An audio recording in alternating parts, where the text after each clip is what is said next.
Typecasting guide for QA automation engineers and SDETs. Typecasting information in your program is something you'll commonly do. Last episode, we went over data types. Today with typecasting, we'll talk about how to convert one data type to another data type. This matters because a lot of information that we get may look like a number, but it comes in as a text or a string.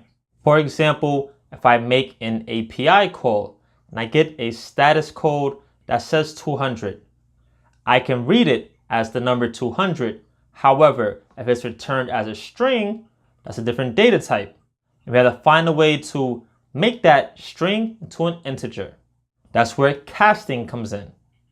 We're going to cast that string to become a value of data type integer. And you might be thinking, well, when does this really happen? Or why is this important?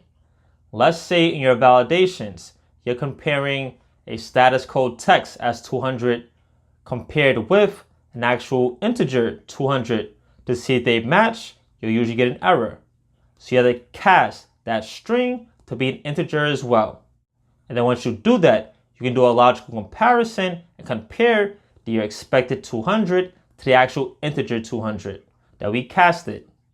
Another example is the reverse way. Let's say maybe you want to print a number inside of a string or a list of characters. We may have to convert that integer or a number into a string so it prints in a nice format. In QA automation testing, typecasting happens most often with API responses, database values, test data files, and user input. So the simple takeaway is sometimes you receive data in a data type that you don't want. So you must cast or convert it to a data type you actually want to work with. If you found this video helpful, please like, share, and subscribe. If you need help on your software testing and development journey, check out my website, thetestinglead.com. YouTube thinks next up, you should watch this video here or this one down here. And most importantly, don't forget this, learn something new today.